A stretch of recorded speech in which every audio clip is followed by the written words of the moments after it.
اسرائیل اور ایران کے بیچ 12 روزہ تنازع کا خاتمہ ہو چکا ہے۔ فریقین جنگ بندی پر عمل کر رہے ہیں، جیت کے دعوے کیے جا رہے ہیں۔ اس بیچ اب سب کے ذہن میں یہ سوال ہے کہ اسرائیل نے اپنا دفاع کیسے کیا اور ایران نے کتنی میزائلیں داغی، کتنا نقصان ہوا۔ اس کی تفصیل اب سامنے آ چکی ہے۔ آنے والی رپورٹس میں ہم آپ کو تمام طرح کی جانکاری دیں گے۔ اسرائیلی رپورٹ کے مطابق ایرانی حملوں میں 28 افراد ہلاک ہوئے ہیں۔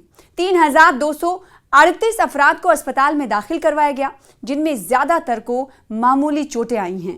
ایران نے جنگ کے دوران اسرائیل پر تقریباً 550 بیلسٹک میزائلیں اور 1000 ڈرونز داغے۔ اگرچہ ان میں سے زیادہ تر کو اسرائیلی دفاعی نظام نے فضا میں ہی تباہ کر دیا، لیکن کم از کم 31 میزائلز رہائشی علاقوں میں گرے۔ ایک ڈرون نے ایک گھر کو بھی نشانہ بنایا۔ ان حملوں کے باعث 9000 سے زائد اسرائیلی شہریوں کو اپنے گھروں کو چھوڑنا پڑا، یعنی اسرائیلی شہری اپنے گھر چھوڑنے پر مجبور ہوئے۔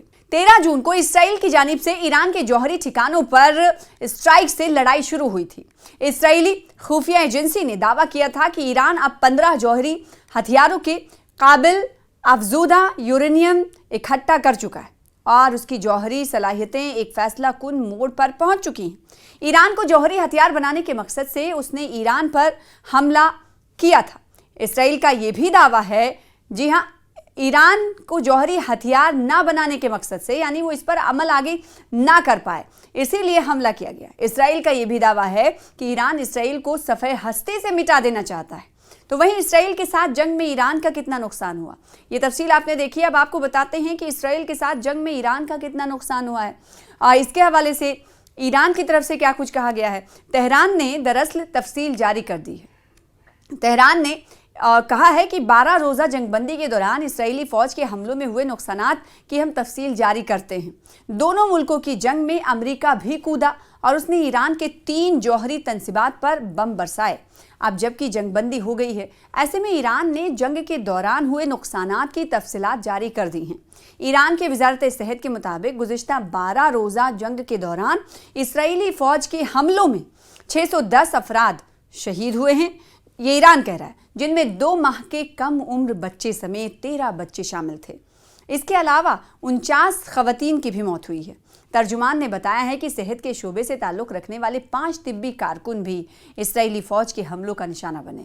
وزارت صحت کے ترجمان حسین کے نے تفصیلات سے آگاہ کرتے ہوئے بتایا ہے کہ اسرائیلی حملوں میں 4746 افراد زخمی بھی ہوئے ہیں، جن میں 971 افراد حال اسپتالوں میں زیر علاج ہیں، ان کا علاج چل رہا ہے، جبکہ 687 افراد کی سرجریز بھی ہوئی ہیں۔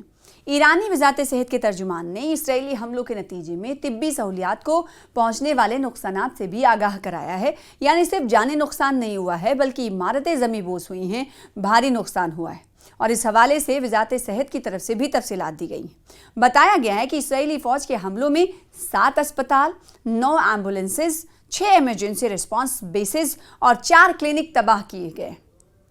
تباہی ہوئی ہے، یعنی 4 کلینکس بھی اس میں تباہ ہوئے ہیں، جس سے متاثرہ علاقوں میں طبی امداد کی فراہمی مزید مشکل ہو گئی۔ تو آپ نے اس رپورٹ کے ذریعے دیکھا کہ دونوں ملکوں کے درمیان جنگ جب ہو رہی تھی تو دونوں ملکوں نے کیا کچھ کھویا اور کیا پایا، اور آخر میں بس یہی کہنا ہوتا ہے کہ جنگ کسی مسئلے کا حل نہیں، کیونکہ جنگ ایک خود مسئلہ ہے۔